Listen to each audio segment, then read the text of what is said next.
Welcome into another edition of Roundball Roundup. I'm AJ Fellman. That's Carl Jones. The regular season coming to a close, and tonight featured a Grade A AA matchup. The Schroeder girls facing off against Bishop Kearney, the last two AA state champions. We picked this one up at the end of the third. After a dominant third quarter, the Warriors up by 16. But then Clarissa Good turned into a one-woman machine. She scores the first 10 points of the fourth quarter. Lady Kings get right back in it. 4 minutes to go. Schroeder up by 6 now. Addison Morgan takes aim and fires the lead. Back to 9. But now just up 3. Bria Watkins, too tough. We got a 5-point game with 2:30 to go. Back the other way, it's BK's phenom, Asia Wilson, the floater and the foul. She's fired up. We got ourselves a 1-point ball game now with 30 seconds left. But Watkins was money. Inside the insurance bucket, she had 21 points, 16 boards. Warriors get the win, 53-50. The Brighton boys up against Irondequoit. Nothing like the Brighton student section right under the basket. That good old college vibe right there. We go to the fourth. IQ up 7. Quentin Vankercove nails the tray ball. He had a game-high 26, but the Bruins claw back. Reggie Smith Jr. hits a little spin cycle, plus the bucket. Brighton down just 4. Then a minute to play, same score. Smith Jr. gets the steal, crams it home. We have a 2-point ball game, but just 10 seconds later, Chase Leonardo, tray ball, corner pocket. He's just a sophomore, folks. That's the dagger. Irondequoit, they get the win on the road, 89-80. Mendon hosting Canandaigua, and the Vikings got to get this girl on the payroll. She was doing cartwheels every single time out. To the game now, Vikings up 3 in the fourth. Danny Hurley to Caden Rathnam in transition. Then later, Rathnam thinks about it, fires. Mendon pushes their lead up to 8. But here come the Grey Wolves. George Spinelli from beyond the arc. Canandaigua gets within 5. 3 minutes to go. 3-point ball game now. We go to the corner. Drew Willamy cashing it in. That ties this thing up. And the run just keeps on running. Spinelli blows past his man. Canandaigua ends the game on a 22-4 run. They win 60-51. Let's make the trip out to Hilton, where the Cadets played host to Thomas.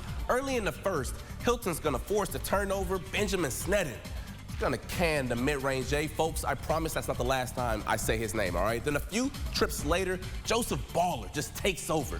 The chase down block on one end, then finishes with the nifty lay on the other, living up to his last name. Unfortunately, he ran into Mr. Sneddon tonight. The senior was a menace down low, just giving them mad work down in the post. Hilton, they grabbed their second dub in a row, 72-48. Senior night in Penfield, the Patriot girls hosting 15-3 Mendon. Second quarter, Penfield down 1. The press, the steal, Emma Alexander gets the bucket. Back the other way, Kate Crowley fares better this time. Through the contact, gets the bucket and the foul. Tough play for the guard. Later, Penfield back at work. They work it down low to Angelina Lapani. Penfield was up by 1 at the half. They scored the first 14 of the third, and they roll to a 73-48 win. Nice statement dub right there. Let's make our way into the city. The East Eagles playing host to School of the Arts. Opening moments of the game, Markel Kingston Johnson is going to maneuver this pick and roll like a 10-year vet in the league. Oh, my Lord, y'all know how I feel about them left-handed finishers. Then later in the first, speaking of lefties, Latrell Ingram Williams drills the 3-ball, but the Eagles, they got a sharpshooter of their own. Symir Jackson signed to play football at Clarion on Thursday. Bright future for him, just like the rest of the Eagles, who got the win tonight, 79-43. A good RC-AD matchup tonight. Franklin boys linking up with Monroe. If you didn't know who he was before, let me introduce you to Terrence Thompson, a walking double-double, just showing off his grown man straight down low. But, you know, Monroe got some guys, too, especially Daquan McKinney. Don't give him a ton of space or he's going to do exactly that, cash money from deep. And I told you about Terrence. Here's his twin Clarence. He's going to miss the floater, but my man won't miss twice. Franklin, they pull away in the third. They get the dub, 73-54. Impressive win. They just beat East 2. They're rolling. Let's go to some girls' city ball. East Ridge visiting Edison. Early 5 o'clock tip. and the Lancers were ready to play. Madison Pfizer, the steal, up to Alyssa Coert. Eastridge up 10-zip. Later, inside, Ella Scantlin. Beautiful footwork. Lancers up 16-0. And then the run just keeps on running. The 8th grader, Liv Green. Eastridge scores the first 21 points. And Carl, they need it. Because Edison, they get back in this one, but the Lancers come away with the victory, 61-52. The Eastridge boys hoping to do the same, taking on Batavia at home. Eastridge up big in the second quarter. Isaiah Nelson with the one-man fast break, still on one end. Nice finish in traffic on the other. Then a minute left in the half. Batavia responds. Apparently, Brady Mazur's bank is open at 7 p.m. on a Friday. Key Bank, step your game up because my bank, you guys are never open that time of night. Then final moments of the second. Xavier Williamson, cool, calm and collected, nails the tray ball. Eastridge, they pull away 82-53. Carl's always worried about his finances. Heading over to the west side, Gates Chili hosting Schroeder. First quarter action. Aiden Stevens hanging in midair. Warriors take an early lead. Later on, Derek Davis. Look at the dribbling exhibition, then a beautiful floater.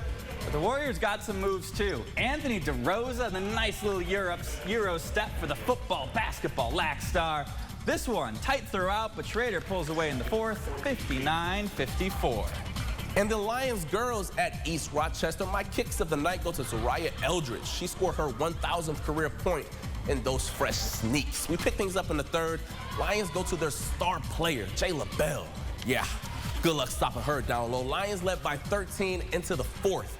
But ER fought back. Look at these post moves by Gianna Romick. Pump fake, up and under. I'm using that tomorrow at East Sport of Fitness, all right? And you know what else I'm gonna try to do? Let it fly from deep like Cameron Bonnell. Once again, just a sophomore, folks. Lions get the impressive win on the road, 59-41. Coming up after the break, the Amherst look to start the second half of their season strong. And some swimming sectionals, but first, some more Section 5 basketball scores.